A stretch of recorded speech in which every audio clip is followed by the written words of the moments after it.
Good morning, everybody. This meeting is recorded. My name is Samantha Goyrette, and I am the Executive Director of the Northwest Tennessee Local Food Network. We are here this midday with two amazing researchers that have done a fascinating study, which I'm sure you're all interested in. Otherwise, you wouldn't be here today. But we are with Dr. Ross Pruitt. He is the Professor of Agriculture Economics from the University of Tennessee at Martin. And we also have Dr. Lindsay Anderson, who was a former professor at UT Martin, and now she's an Associate Professor of Sociology at Tennessee State University. Today, they're going to be sharing a little bit of their research findings geared towards farmers and farmers market vendors and consumers and the good folks that are on the call right now. So without further delay, I'm going to hand it over to Dr. Pruitt and Dr. Anderson. All right. Thank you, Ms. Goyrette. Give me just a moment to get started here and connected so you can see the presentation itself. All right. So the topic of today is understanding how social science, or excuse me, how social status influences food purchasing. As Ms. Goyrette said, Dr. Anderson at Tennessee State University is a collaborator on this grant that allowed this research to occur. We'd also like to thank our co-PI on the grant, Dr. Marco Palma, who's at the Texas A&M University, and he runs their behavioral economics lab down there, and phenomenal individual to work with. We also want to thank Julia Nags, who is a former agribusiness student here at the University of Tennessee at Martin, for all of her work. And some of what you're going to see is based off some of her undergraduate thesis. And so want to definitely thank the Northwest Tennessee Local Food Network for the opportunity to present. And Dr. Anderson, I'm going to turn it over to you. Okay. So will I be able to? Dr. Anderson, you muted or something happened with your volume. Apologies. Okay. I'll advance for you. Okay, great. Okay, so greetings, everybody. Thank y'all for coming. As I said, I'm Dr. Anderson, and so as a sociologist, it was really fun to be invited onto this type of research with agriculture, but mostly I brought in the conspicuous consumption aspects. We're basing a lot of our understanding of conspicuous behavior off of the work of Thorstein Veblen. He was a Norwegian-American economist, so he was neither agricultural nor sociology, but we both disciplines use them.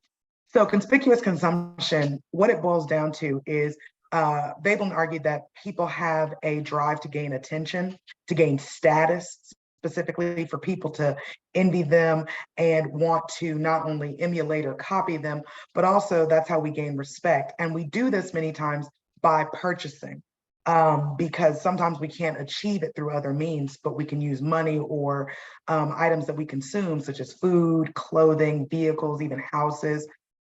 In popular culture, we have a great deal of shows that emphasize this conspicuous consumption. The class I always talk to my students about is MTV Cribs, if y'all remember that show, where you would go to all of these, celebrities' homes and see how over the top they live, but not realizing that, they had this large house, they lived in very little of it. It was very conspicuous. So conspicuous means to be seen. And so Veblen said that in order to understand people's behavior, especially in a social setting, you have to understand how much a lot of our behavior is guided by wanting to seek attention, by gaining attention, approval, and even status. So we translated that into our research by showing how the purchasing and consumption of food, specifically organic food or premium food, is very much related to people wanting to gain that attention, that envy of others, to impress their friends. And so overall, we were really interested in the visibility of food purchasing. So a lot of research had already been done on food purchasing. We are just adding to it. And specifically what we wanted to look at were the factors connected to the consumers that buy the food. So how could we basically identify consumers so we could increase that consumption of goods from, say, farmers markets, growers, and farmers overall? So we wanted to basically be able to identify those that would be willing to pay a premium price for organic goods so that we could translate that into more income and profit for farmers. So this is really important right now, especially because, as you all know, we've been seeing an explosion of food, specifically farmers markets in the US. And so there's a lot more competition for local farmers and growers because these farmers markets are becoming more constant and becoming more populated. So for example, I'm living in Nashville now, and Nashville has an every single day, like there's a farmer's market, it's a permanent location, and every single day the farmer's market is operating, which is a change from what I'm used to, because I'm used to farmers markets being a bit more of an event that you had to really plan for. So roughly, according to the research, we've been seeing there's roughly 3 farmers markets per county, depending on population. And we've been seeing an explosion in the shop local movement. So if you could advance the screen, Dr. Pruitt, thank you. So when we're looking at the idea of food as a status symbol, we really were looking mostly at organic. This term is very much a marketing term that consumers often connect with increased nutritional value, organic grapes versus non-organic grapes. And so we were interested in consumers that were concerned with health, with physical activity, and with this idea of nutritional value through the concept of organic, or even the term superfoods. We're interested in how would they engage with that label in order to pay more, because organic foods are usually priced higher than non-organic produce and products. So overall, we were interested in the conspicuous nature of food. How do we label food? How do we engage consumers? How do we get those better prices for produce, especially when we're looking at demand and overall willingness to pay for those products? So when we're looking at the idea of superfoods are interesting because these are foods that are already a part of people's diet, such as berries, leafy greens, legumes, and they're identified very conspicuously as premium health foods, when in reality, they're foods we're already eating. But by identifying them as superfoods, people are willing to pay more, engage more with this produce. They want to consume more. So we're very interested in that relationship of how can we publicly connect food and purchasing to people's desire that already exists for conspicuous behavior and attention-seeking behavior. Okay, could you advance, Dr. Pruitt? Thank you. So we were looking at the research that's already been done, and we built off of that knowledge in terms of cultural values, advertising, variety of foods, availability of foods, and overall nutritional knowledge. And we saw that these aspects impacted purchasing of food. But we're also interested in, because further research has shown people are also interested in understanding engaging with food in terms of the naturalness of the food. So that goes back to the organic purchases. And they're also very interested in the impact on the environment. We're also seeing changes in food purchasing because people overall are getting less concerned with food being fast and constantly available. They're actually more interested in local economic impact of their food purchases. They're getting more interested in the health, their personal physical health connected to their food purchases. And they're very much engaged in how their food purchases are connecting to the overall community that they are a part of. How are they benefiting the local producers and growers? So that's really where we were focusing this relationship and this connection with their emotional connections to food and how that would translate into their financial behaviors. So overall, we're interested in how farmers markets can benefit from this research, because we are seeing farmers markets pop up in more diverse areas and seeking to gain more diverse purchasing from this population. So thank you, Dr. Anderson. I'll pick up here for a few slides at least. So to continue what Dr. Anderson said, the primary objective of the grant and the research that we're presenting today was to determine the influences on willingness to pay for organic goods and implications for farmers markets that reflect demographics, physical activity, and social status. And so when we talk about social status, it kind of builds on what Dr. Anderson was saying, that, you know, we seek attention, and that attention seeking mentality that humans have plays out in the way that we purchase things.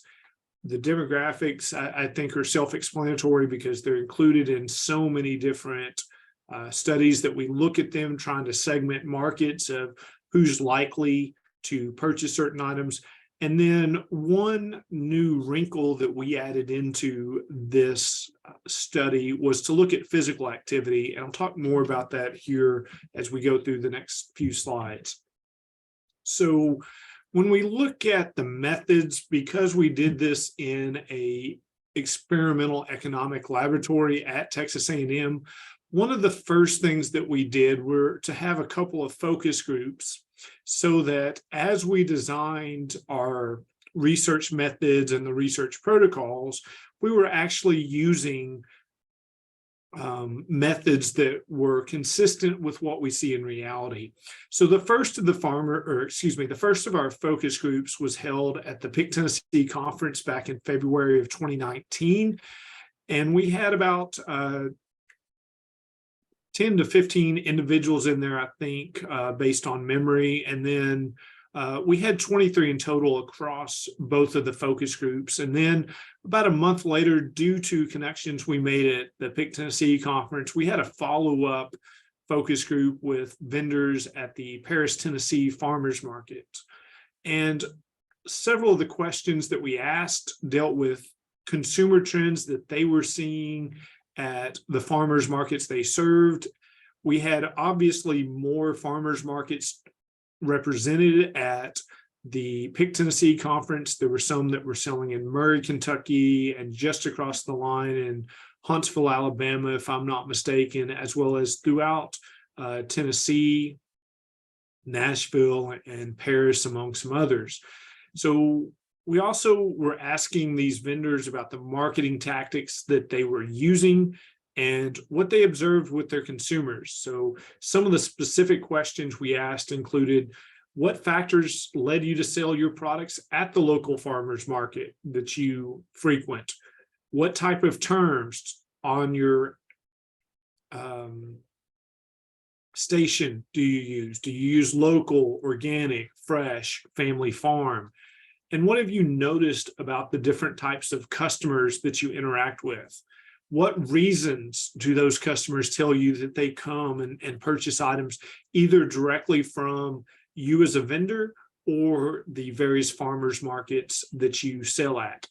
And what methods have you found that are useful in selling your product? So we gained a lot of information as we got ready to develop our research methods. But I think it was also fair to say that those vendors that were present also benefited from the interaction and hearing other stories from those they typically didn't see and interact with that sold at various farmers markets in different parts of Tennessee. When we actually get to our research methods, we worked with the Human Behavior Lab, and I may have misspoke, but that's earlier. That's the lab that Dr. Marco Palma at Texas A&M heads up, and a lot of great resources that we were able to take advantage of. And we recruited undergraduate, graduate students to participate, and also university faculty and staff. Now, notice and remember that one of the aspects that we were interested in was physical activity level. And the way we did this, we found some fairly inexpensive pedometers and attached them to the wrist of participants, and we zip tied them to those participants so that we knew that they were being honest with us. And so that data collection occurred in fall of 2019 and spring of 2020. Obviously, it goes without saying that this research was interrupted by the COVID pandemic. So we didn't get maybe as many observations as we wanted, but we still got a significant amount. So each day, the participants had to come in for 3 days straight. So the first day they came in, they were given some information about the research study, and then assigned a pedometer, had it zip tied to them, which they wore the entire 3 days. And they had to come back at the same time on the second and third day in order to receive some of the payments that we'll talk about here in the next slide. After they returned on the second day, our session monitors recorded how many steps they had taken. And we also did some things to either give them status in the context of the human behavior lab or as part of a control group. And that's where the payment occurred. With that payment that they received, they were able to bid on a basket of goods that you see there. So some organic oranges, pears, a box of High Life Deluxe Mix organic nuts, some organic bananas, and an oxygen water that was present in the basket. So as you can see, that value was about $12 in total. So we'll go through the treatments here in the next slide, but just showing up, each participant was given $10, and then any earnings they had from whichever treatment they were randomly assigned, they could earn up to $30 across this 3-day time period. And they could use that money to bid on that basket that there is listed on the screen. Now, the way that we submitted from a research standpoint their bids after the status was assigned, which I'll get to here in a moment, that they submitted their bids privately, so nobody else knew what the bids were at submission. But then our session monitors went back and announced all the bids publicly. These are the 4 treatments that we actually used. We used a control group where no status was assigned, and every person received $10 for their participation each day, regardless of how many steps that they participated in. We had a second treatment that we're going to refer to as the health treatment, which was exercise-based. So regardless of how many steps you took over this time period, and once again, those steps were recorded each day, you received $10 for participation. Our third treatment was what we referred to as the income treatment. Now, these individuals that were assigned to this treatment received a general knowledge quiz that determined how much money they earned for their participation. And some of the questions included, I believe, how many continents there are in the world, where is a country located in terms of which continent, and some US history type things that we would expect most college students to know. And if you didn't score that well on the quiz, you received $10 for low status. And if you scored in the top half of your group, you received high status and $15. And then for the combined treatment, this was exercise-based. So this resulted in, a differential in terms of the income earned, that if you were in the high steppers, we can call them, those that took the most steps from day 1 to day 2 or day 2 to day 3, you earned $15 and were given high status. And if you were in the lower group, you earned $10. And this status was recognized by our session monitors, that they had these individuals stand up and be recognized as earning high status, and then move to a different part of the room where these experiments were occurring. In terms of the focus groups, we mentioned some of those questions a couple moments ago, but the quality and the location were things that we kept hearing the various vendors say when we asked these questions to them. Labels and a personal connection that the vendors were trying to establish with their customers was also very important. And so some shoppers seem to gravitate toward products that were labeled as local or homegrown. because that helped create a personal connection to either the product or the producer.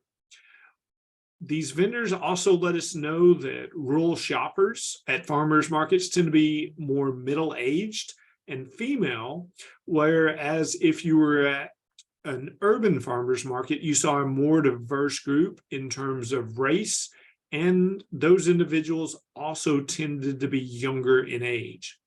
Samples, demonstrations, and education were some of the most common marketing tactics that the vendors we talked to actually used. These vendors also wanted some more educational programming from extension or other farmers market groups on specific marketing tactics. And we think this research helps kind of fill some of that void. And certainly anytime that you're selling something, you need to understand what your consumers are looking for and find ways to add value to them. So Dr. Anderson, have I left anything out you think needs to be mentioned at this point? No, I think you did great. All right, so let's take a look at our results.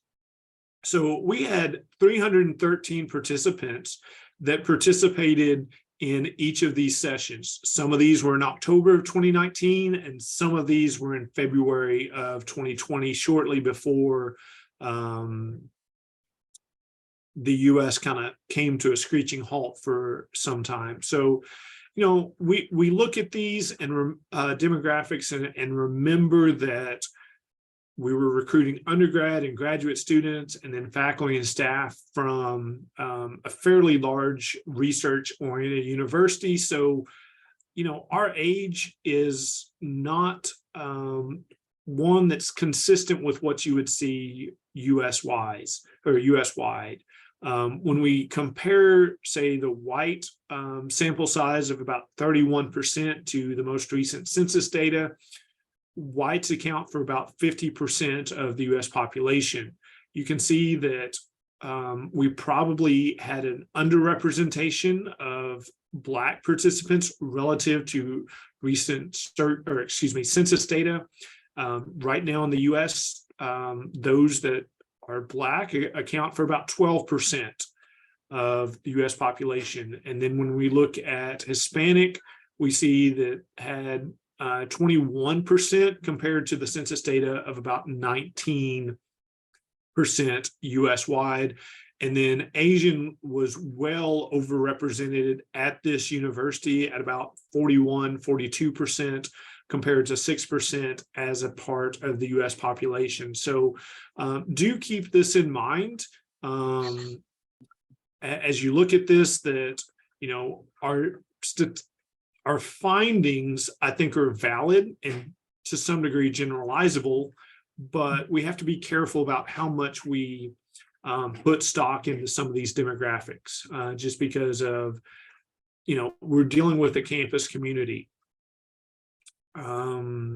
You know, if you look at the step combination, we're looking at about 30,000 steps that these participants made over a 2-day time period. Remember, they came day one, we assigned them the zip tie, and then day two, we recorded the steps, and day three, we recorded a separate set of steps. So about 30,000 for 2 days worth of steps. And we have to remember that, you know, our best estimates are that, you know, the average person is going to take somewhere between 3,000 and 4,000 steps. So, you know, a lot of this pedestrian traffic across a campus university. So that's not to be unexpected, but not necessarily consistent with what we see with regards to the US population as a whole. When we look at the results, so remember, we had the 4 treatments. We had the control treatment where everybody received $10. We had an exercise treatment or a health treatment where everybody received the same amount, regardless of how much they walked each day. There was a 3rd treatment with regards to income that was determined by a general knowledge quiz. And then we had the combined treatment where that was status earned based on how many steps you took. And, our results are that the health treatment, those that receive the same payment regardless of the number of steps, their willingness to pay was reduced by $1.30 to $1.42 for that basket that we talked about. Now, that is relative to the control treatment, depending on the status. And the willingness to pay was less negative on the second day of the experiment, that is day 3. And status received lowered willingness to pay in the group. And I'll talk more about the implications of that here in a moment. We didn't find a significant interaction between household income and the willingness to pay in general for those bids for the food basket. Remember that this is largely a student population. If we did this with the general population, we might find slightly different results. Go ahead, Dr. Anderson. Yeah. So overall, when it came to race, our research found that Hispanic and Asian consumers were willing to pay more for organic produce compared to their white counterparts. All right. We did find, as Dr. Pruitt said, our numbers on Black participants were significantly lower than the percentage we'd find in a random sampling of a US population. So what's interesting is we found that Blacks were less likely to engage in consumer behaviors, but we take that with not a grain of salt, but a bucket of salt, because in reality, a lot of the research we've seen shows that Blacks are willing to conspicuously purchase at the same levels, if sometimes not higher, than Hispanic and Asian participants. So what's interesting is that a lot of times farmers markets get kind of a reputation, to be blunt, as a white space, but really that it shouldn't be, and it's not accurate, because when it comes to purchasing and it comes to consumerism and consumption, we see that groups of color, especially Hispanic and Asian populations, are willing to pay more for goods that they deem high value, especially if these goods meet their cultural needs in terms of their cuisine. So in terms of income, as Dr. Pruitt said, we found that students were less likely than non-students to pay more for organic products. On average, non-students were willing to pay $1.25 more than students. And that boils down to students having limited income and limited streams of income. But still, I think that's significant, even though we did have an overrepresentation of students in our sample population because we were doing this research on a college campus. But we found that overall, what I find the most interesting in terms of income, we found that higher income households were less likely to pay more for organic foods. And that goes against, the common sense assumption that people with more money would be willing to spend more money. But what we found is that higher income households already had status. So they didn't have to communicate that status using everyday purchases such as food. So what we found is actually those people that identified as coming from lower income households were actually more willing, and it directly connects to Veblen's research, they were more willing to pay higher amounts for organic and other foods that they found to be status engaging. So they were willing to pay more in order to be able to say they bought this, or to be able to, serve this to their family, or serve this at, say, gatherings that they hosted. So that's very interesting. So instead of focusing on the purchasers that already have high income and are signaling it through things such as their clothing or their behaviors, you might want to focus more, it'd be more financially suitable to focus more on households and individuals that are middle and lower income, because they're actually willing to pay more for that status that comes with certain foods, especially organic foods, which again aligns perfectly with Veblen's understanding of conspicuous consumption. So we find that higher income families, they spend their money on larger purchases to gain status, such as cars, housing, name brand clothing. But middle and lower income families, they don't have the ability to do that. So they focus on everyday purchases such as food, and that directly relates to profit for farmers and growers. Could you advance, Dr. Pruitt? Yeah, I want to just add one little thing to what Dr. Anderson was just saying. If you look at that second bullet point about non-students willing to pay $1.25. Yes, those individuals that were participating did get to keep the earnings from participating in the research. But, you know, if you think about it, $10, that's got a lot of value potentially for, you know, a college student, whether at the grad or the undergraduate level. So, you know, they kind of found more material utility keeping that, which I think that kind of explains the second bullet point there. So just kind of little, you know, aside from economic intuition, wanted to add.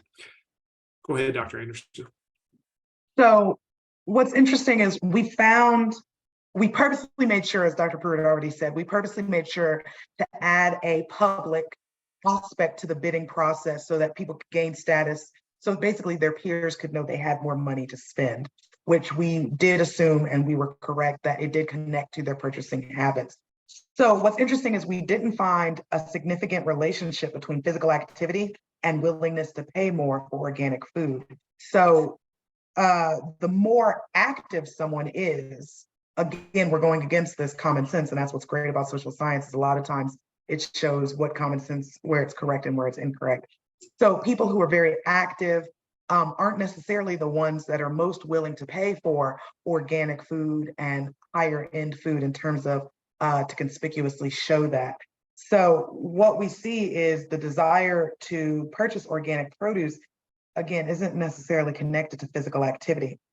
So what's also interesting, going back to race and also ethnicity, we found through our literature review, other studies have shown that Chinese, Indian, Mexican, and Puerto Rican American shoppers were more willing to pay for specialty produce that more in line came in line with their ethnic cuisine and the food that they saw as traditional and wanting to make that for themselves, their households, and their families. So U.S. growers and farmers should be aware of the demographics in their communities. And even though these groups may be minority in terms of population within their communities, that doesn't mean that their purchasing is less. And so a lot of times we try to discuss with farmers, don't only go for the majority populations, assuming that that's where the money is. Many times we find that the minority groups are more willing to pay for certain goods that they know they can't find at, say, Walmart or Kroger. And that's significant in terms of the profit for farmers and for producers. Consumers are also willing to travel and as well as pay more for produce if that produce is connected to their cultural cuisine. So they're willing to go outside of their county or their area. Many people of color have to go to larger cities to go purchase the goods that they want from the farmer's market. And so if those produce, those items can be found in their local markets, they would stay there and spend their money locally. Because as stated before, you know, people want to connect economically with their community. They want to support local growers and local farmers.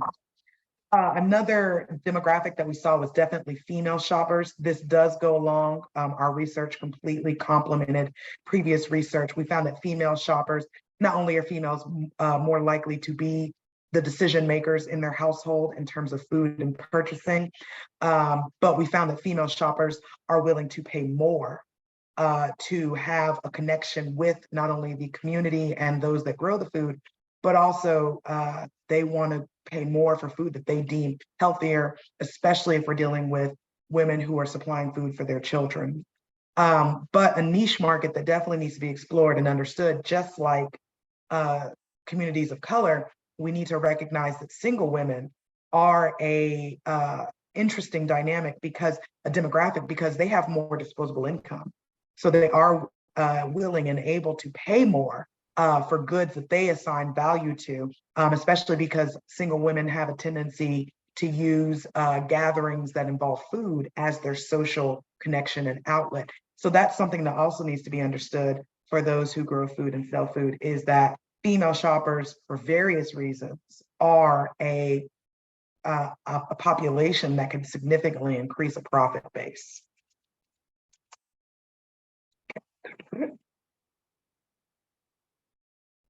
So overall, we recognied that our research was conducted in a lab setting. And so it was very interesting. We can't say absolutely that this will, work in a farmer's market situation, but a lot of our research does support research that already existed and gave more specifics to their findings. And so overall, we find this information does generally apply to those who purchase and sell at farmers markets. And we find that replicating the farmers market setting is an interesting goal, but we find that it definitely applies to, say, Martin, which is a farmer's market in a college environment. So our research, we feel locally, is even more important to small towns that are especially college towns.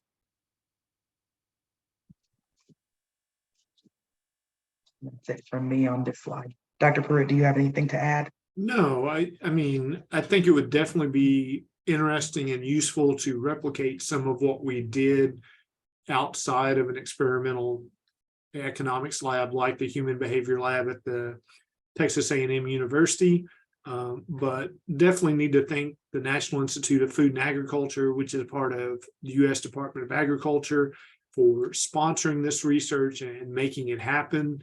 And with that, I'm going to stop my share and ask if there's any questions that haven't already been put in the chat.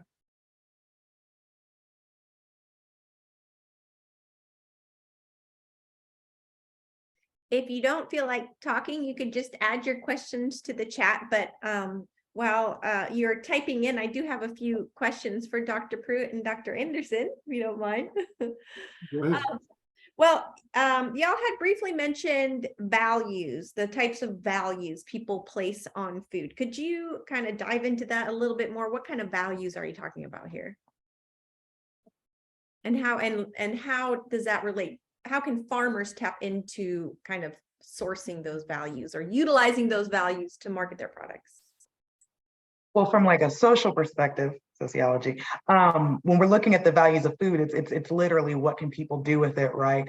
So we are looking in terms of not only how do people want to engage in food in terms of feeding themselves and their families, but also one interesting part of research in terms of food and sociology is that food is considered a safe social topic to discuss.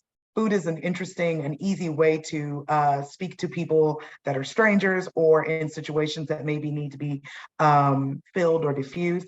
And so a lot of times people want to have food experiences to discuss with people in order to become like socially relevant. And so if producers and farmers can supply that food, you know, not only are you getting that word of mouth to get more marketing for your own produce, but also you're allowing your consumers to engage with your food in a social setting, you know? So they get to talk about, oh, I went and bought this. It was really great. It was better than what I bought, you know, at a grocery store. The person I bought it from was really helpful in telling me how to, you know, put it together. And my family really enjoyed it. We'll definitely be going back. You have to go visit, you know, this is the type of engagement. By gaining that value socially, the food becomes more worthy in their eyes, and they're willing to pay more to have that produce to engage with and to increase their social interactions.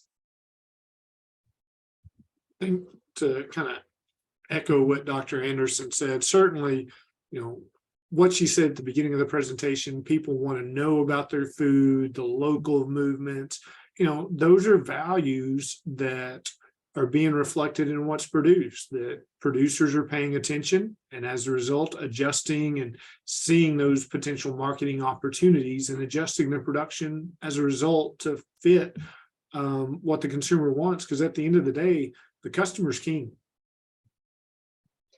Are y'all aware of the different demographics, especially particularly related to Hispanics? Because Hispanics, I mean, you're talking multi-continents here between, you know, the Spaniards in Europe, which have a totally different diet than Mexicans or even Chileans in South America, anybody in Central America. All of these folks have different diets. As far as the kind of ethnic diversity that we have, particularly in Martin, since you did the study here, did you find that there were the Hispanic students and staff, were they more from Central America, or do you know that specific detail? So we actually did this study at Texas A&M, Okay. And we did not get to the level of detail that you described. That is definitely true, that there are differences in Hispanics, and that was not controlled for. Okay. Yeah, we focus more on race than ethnicity or nationality. However, I can tell you as an alumni of Texas A&M University, where we did the research, we do have a high Mexican American population, but we do have a good representation from Central American countries as well. But our research was volunteer based. So there was also a selection bias there in terms of who wanted to participate and who had the time and availability to do so. But with that understanding, it's more about recognizing cuisine outside of, you know, the Americanized version of different cuisines, such as the difference, you know, between Mexican food and Tex-Mex, which is much more commonly available in areas such as Martin, and cheddar in it. It's not Mexican, and they just look at me because they just never thought of that, and I'm just like, that's not a part of the Mexican cuisine. Cheddar is a very American phenomenon. And don't get me wrong, I know many of my friends who are Mexican, when they go back to visit their family in Mexico, they demand that they bring them cheddar cheese. So they enjoy it, but it's not a traditional Mexican part of cuisine.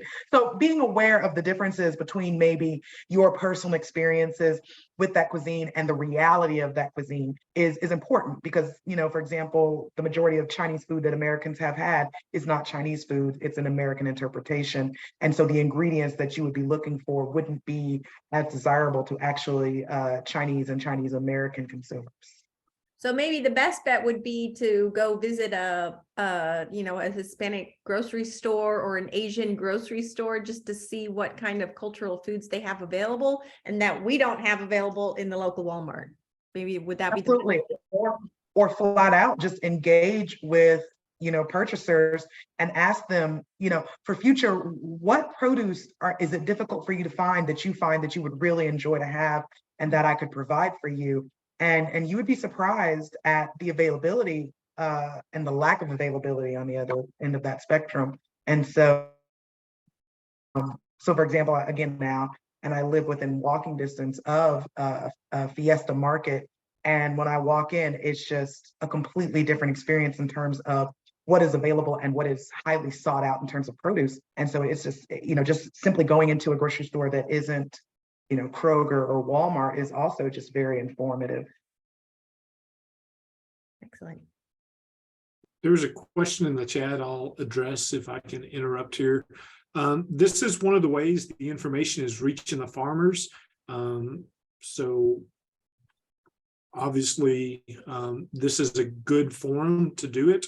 The article that we largely presented today is in an open access journal that anybody has access to. So those are the two primary ways that we're reporting and getting this information into stakeholders' hands.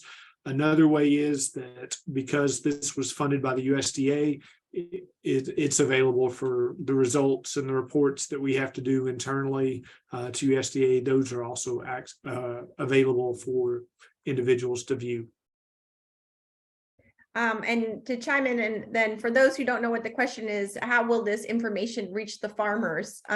So as part of the Northwest Tennessee Local Food Network, our mission is to catalyze actions that are increasing access to locally grown foods in an equitable and sustainable way. We are in connection with over 130 farmers in our region and various farmers markets throughout. We do offer an e-newsletter as well, and we will post not only the video recording of this meeting today, but also the published journal article that was published by Dr. Anderson and Dr. Pruitt and their other collaborators. So we will be sharing this information with farmers, definitely, because it's really important. And I do have another question related to farmers, actually. So and I want to go back to, you know, the high status seekers. So how can farmers market to those groups of people that are seeking high status through food? What is the best way to reach this group of people? What are some ideas for that farmers could utilize to help that? So for those high status folks, some of it comes down to conversations that they have to have. I go back to something I said earlier in the presentation of, just you're trying to find ways to add value to the consumer. So you have to know who your audience is that's coming to farmers markets, have conversations. I know depending on the market, it can get busy and it's kind of hard to people watch, but I mean, that is potentially a good idea that you can use in order to achieve that. Remember, with what we were seeing here, that once people had achieved the status, they didn't pay as much. So one thing to keep in mind is those that Dr. Anderson can correct me and speak to this a little bit better than I can, and certainly more eloquently, but those that aren't as flashy, maybe those are the ones that you engage with more, because that's got the potential to be an underserved market like we were talking about the past few minutes. Dr. Anderson, do you have any additional thoughts? Absolutely. So what Dr. Pruitt said is absolutely correct. The conversation, so engage with the person coming up to your table, and if they start looking at your produce, one of the good questions to ask is, so what do you, if you were to buy this, what would you do with it? And engage with them on that level, because maybe you can upsell them, to be honest, be like, oh, if you were thinking about having it, it goes really good with this, and people really seem to like this if you make it into like a relish. And so engaging with them in terms of the purpose for the produce that they buy, because I find, just on a personal level, and it is backed up by research, but just on a personal level, I'll look at produce at a farmer's market, for example, and I'll kind of just be like, okay, this is all wonderful, but what would I do with it? And I don't go in with a good plan. So if someone who is trying to sell me that produce gives me a plan and discusses with me to find out what would work for me in terms of plan, I am much more likely to continue to purchase, not only from them, but to purchase more than probably what I intended to when I walked in. Another focus from our research is definitely engage with female customers. They usually make the food and financial decisions or surrounding food within a household, regardless of their marital or even child status. So women are, I don't know how to say this without sounding a little weird, but target women. See, there's no way to say that. There's no way to say that, but focus on women there. That sounds much less threatening. Focus on women consumers. Also, they tend to be more in terms of purchase loyal. So women are more likely, if they have a positive experience with not only you, but your product, they will come back for more and they will engage with you more. They will seek you out over your competitors. Well, and I know personally, like, I love samples. If there's a grocery store that I know is going to offer me samples, I'm going to go to that grocery store and get some samples. Whether I like the business model, because it's free food. Yes. So maybe even offering samples or possibly recipe cards with the sample of that product. That might help motivate consumers to buy from that farmer.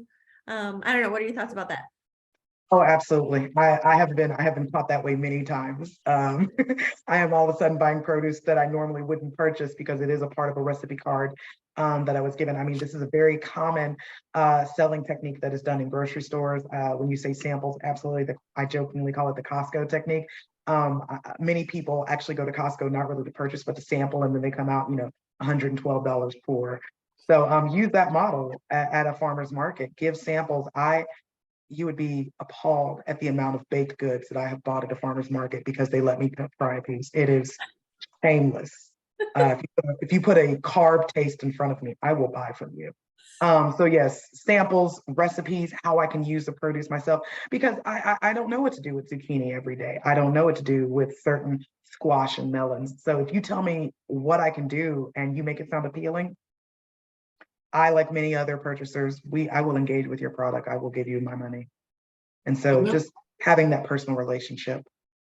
And that was something that was said during the focus groups about the recipe cards and ideas that, was one of the benefits for those vendors participating, that they got some new ideas to draw in some new customers potentially, or help their existing customers find new ideas on what to do with the things they were purchasing, because there's only so many ways you can prepare a potato, right? Mhm. Right. And that's the benefit of a farmer's market. I mean, going to a grocery store is very anonymous. It's very isolating, but going to a farmer's market, you go not only for the quality, which is already present, but you also go to make those personal relationships to individuals and to your community.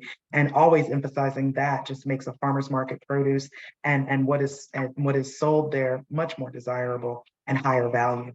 And they're willing to pay that higher value. Know your farmer, know your food. Well, I know there's several university students on the call today. So this is a question related to both, and please students chime in. How can farmers reach you? What is a food that you would need or value that farmers could help you out with?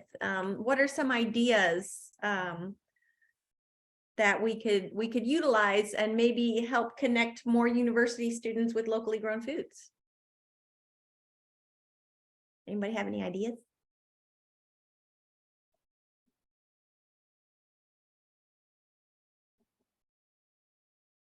Produce that doesn't require cooking. Amen. Yeah. Thank you. Anyone else?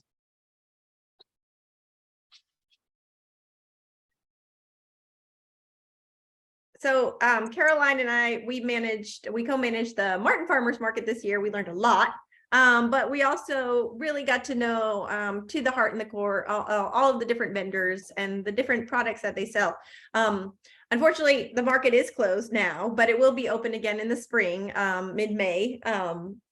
And keep your ears open for that. But most farmers markets are seasonal. However, when it comes to like easy access foods, the Martin Farmers Market and many farmers market across our region, across our state, across our country offer finger friendly, easy breezy foods. Things like breads that are already made, or jams and jellies, honey sticks, cherry tomatoes, salad mixes. All of these are just easy and ready to go. And you can Fruits. see them right there. Yeah, even a cucumber. My daughter, she's known as the cucumber girl because she just go and stack and just munch on cucumbers without cutting them or anything. Just go right for it. But there's lots of ways to be able to not only support your needs nutritionally, but also support the community where you are learning and thriving and growing, all of us together, right? Does anybody else have any other ideas about best ways for farmers to connect with college students as far as your food needs? I was thinking maybe going directly to the school. Like here at Howard, we do have farmer markets around, but it's a ways away. And I know some students aren't able to get to these farmers markets, so maybe like collaborating with the school and finding local farmers who's willing to come to the school. Maybe the students can see these different produces and stuff like that. That's actually, I was reminding me in grad school, we did have a farmers that came once or twice a week to sell his produce to campus. It was great. And so what, he would just set up on campus and Just set up right by the student center. Okay. And, students would buy like one or two things, but, that's what students can afford and carry. But it was great to have that there. So maybe a pop-up farmers market, because transportation is an issue. Fortunately, University of Tennessee at Martin is very close to downtown Martin. It takes about 15-minute walk from like Quad Central to downtown Martin, which is nice.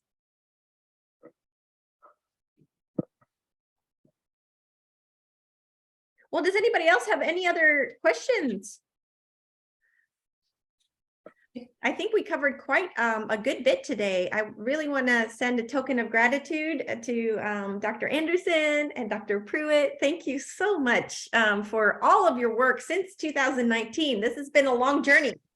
And the journey will continue as we seek social status with our food. Thank you for having us. Oh, yes. Yes, thank you for hosting us. And thank you all for participating. Again, this video will be posted on our website, which is nwtnlfn.org. It will be on our blog, so check out our blog postings, and we'll share the video content and also the journal. So thank you all again, and be well. Know your farmer, know your food. Bye. Thank you.